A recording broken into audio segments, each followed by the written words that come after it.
एक तरफ सोचे एक योगी है, सुबह सुबह टीवी पर आकर लोगों को सांस लेना सिखाता है, और दूसरी ही तरफ एक बिजनेस टाइकून जिसकी कंपनी का टर्नओवर हजारों करोड़ में है और जो देश की बड़ी बड़ी मल्टीनेशनल कंपनियों को टक्कर दे रहा है। अब ये दोनों तस्वीरें एक ही व्यक्ति की हैं और यहीं से मुझे लगता है आज की हमारी चर्चा का सबसे बड़ा और दिलचस्प सवाल उठता है, जो हमारे स्रोतों के केंद्र में भी है, कि बाबा रामदेव असल में है कौन, एक योग गुरु या एक बिजनेसमैन। और ये सवाल इसलिए इतना दिलचस्प हो जाता है क्योंकि देखिए, स्रोत हमें यही बताते हैं कि इसका जवाब या में नहीं है, इसका जवाब और में छुपा है। ये कोई दो अलग अलग कहानियां नहीं हैं जो बस साथ साथ चल रही हैं, बल्कि ये एक ही कहानी के दो हिस्से हैं और ये हिस्से एक दूसरे से इतने जुड़े हुए हैं कि एक के बिना दूसरे की कल्पना करना शायद मुमकिन ही नहीं है। आज हम इसी उलझे हुए धागे को सुलझाने की कोशिश करेंगे। ठीक है, तो फिर चलिए इसे परत दर परत समझते हैं। शुरुआत करते हैं उस पहचान से जिससे देश ने उन्हें पहली बार जाना, एक योग गुरु के तौर पर। मुझे तो आज भी याद है, सुबह सुबह घर में टीवी चलता था और उनकी आवाज गूंजती थी, गहरी सांस लो, बाहर छोड़ो, ये लगभग हर घर का नजारा था, है ना? स्रोत भी इसी बात पर जोर देते हैं कि उन्होंने योग को मतलब आश्रमों और मुश्किल किताबों से निकालकर आम आदमी के ड्राइंग रूम तक पहुंचा दिया। हाँ, और ये ड्राइंग रूम तक पहुंचाना वाला जो पॉइंट है वो बहुत जरूरी है। स्रोत इसे सिर्फ योग सिखाना नहीं मानते हैं, वो इसे एक बहुत ही सोचे समझे और कामयाब, क्या कहते हैं, मास कम्युनिकेशन मॉडल के तौर पर देखते हैं। आप सोचिए, उन्होंने उस समय के सबसे शक्तिशाली माध्यम का इस्तेमाल किया, यानी टेलीविजन का। और उनका तरीका क्या था? कोई भारी भरकम संस्कृत के श्लोक नहीं, कोई जटिल फिलॉसफी नहीं, एकदम सीधी सरल भाषा में सेहत से जुड़ी बातें, कपालभाति, अनुलोम विलोम, ये वो शब्द थे जो लोगों की जबान पर चढ़ गए। ये मास कम्युनिकेशन मॉडल वाली बात बहुत सही है, क्योंकि अगर हम याद करें तो उनका तरीका बहुत पर्सनल था। वो टीवी पर सीधे दर्शकों से बात करते थे, जैसे कोई परिवार का बड़ा सदस्य सलाह दे रहा हो। उन्होंने एक भरोसा कायम किया।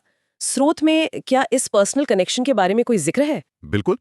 स्रोत इसी पर्सनल कनेक्शन को उनकी सफलता का नींव बताते हैं। वो सिर्फ एक इंस्ट्रक्टर नहीं थे जो टीवी पर योगासन दिखा रहे थे, नहीं, वो एक उम्मीद बेच रहे थे कि आप घर बैठे बिना महंगे इलाज के अपनी सेहत सुधार सकते हैं। उस दौर में जब लाइफस्टाइल से जुड़ी बीमारियां बढ़ रही थीं, ये एक बहुत शक्तिशाली संदेश था। उन्होंने एक बहुत बड़ी जरूरत को पहचाना और उसका एक, कह सकते हैं, आसान समाधान पेश किया। यहीं से उनके अनुयायियों का एक विशाल नेटवर्क बनना शुरू हुआ, जो बाद में हर चीज का आधार बना। मतलब ये सिर्फ योग का प्रचार नहीं था, ये एक ब्रांड का निर्माण था। ब्रांड बाबा रामदेव, जो स्वास्थ्य, सरलता और शायद भारतीय संस्कृति का प्रतीक बन गया। एकदम सही पकड़ा आपने। ये एक ब्रांड था जिसकी बुनियाद विश्वास पर रखी गई थी, और ये विश्वास इतना मजबूत था कि जब उन्होंने कहा कि योग से सेहत सुधरती है, तो लाखों लोगों ने माना। फिर उन्होंने योग शिविर लगाने शुरू किए, जहां हजारों लोग एक साथ योग करते थे। ये सिर्फ योग कैंप नहीं थे, ये एक तरह से अपनी ब्रांड लॉयल्टी को जमीन पर उतारने का तरीका था। और इसी मजबूत नींव पर उनकी दूसरी और शायद ज्यादा हैरान करने वाली पहचान की इमारत खड़ी हुई। ठीक है, तो योग गुरु वाली पहचान तो बहुत मजबूत थी और उसकी वजह भी समझ आती है, लेकिन जो बात मुझे सबसे ज्यादा हैरान करती है और जिसके बारे में स्रोत भी विस्तार से बताते हैं, वो ये है कि ये सब एक विशाल FMCG एम्पायर में कैसे बदल गया।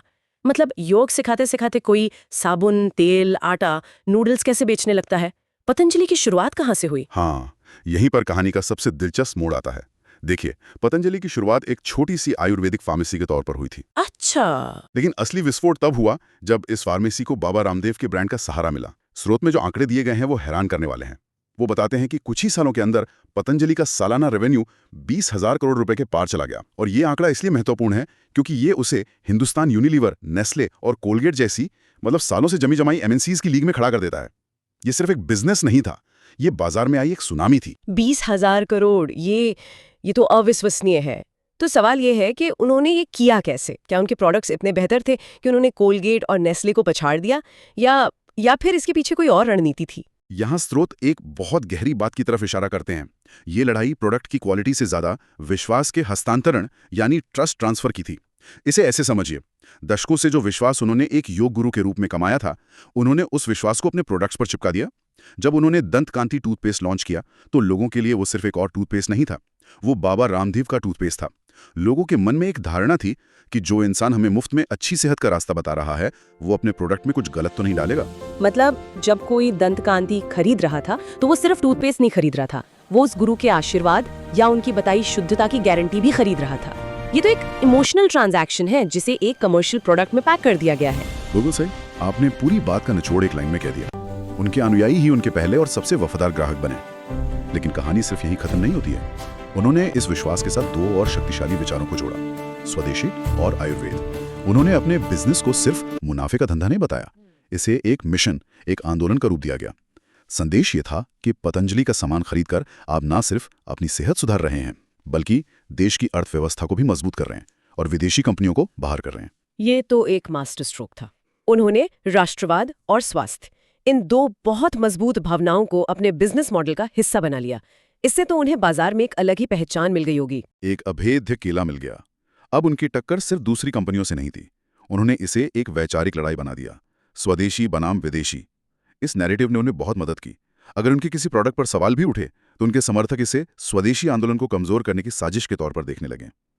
तो विश्वास, स्वास्थ्य, राष्ट्रवाद और आयुर्वेद, इन 4 स्तंभों पर पतंजलि का साम्राज्य खड़ा हुआ। एक मिनट, मैं इन दोनों तस्वीरों को एक साथ रखने की कोशिश कर रही हूँ। एक तरफ एक योगी है जो सांस लेने की तकनीक सिखा रहा है, दूसरी तरफ एक कॉर्पोरेट सीईओ जो टूथपेस्ट के मार्केट शेयर और डिस्ट्रीब्यूशन नेटवर्क की बात कर रहा है। स्रोत इन दोनों को एक ही फ्रेम में फिट कैसे करता है? ये तो बिल्कुल दो अलग दुनिया लगती हैं। और स्रोत यही कहते हैं कि हमें इन्हें अलग अलग दुनिया के तौर पर देखना ही नहीं है।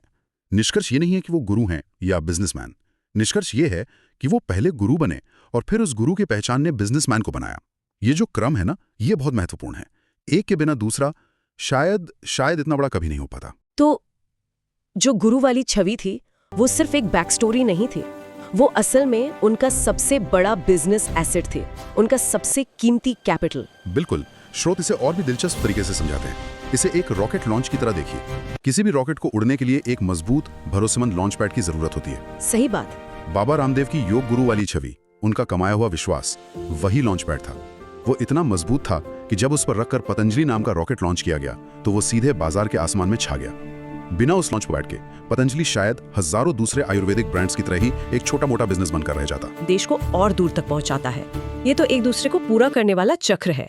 हाँ, और अगर हम इसे और बड़े पैमाने पर देखें तो ये सिर्फ एक व्यक्ति या एक कंपनी की कहानी नहीं है। जैसा कि हमारे स्रोत में दर्शाया गया है, ये आधुनिक भारत का एक दिलचस्प केस स्टडी है। ये दिखाता है कि कैसे आज के दौर में आध्यात्मिकता, स्वास्थ्य, राष्ट्रवाद और बाजार की ताकतें एक साथ मिलकर काम कर सकती हैं।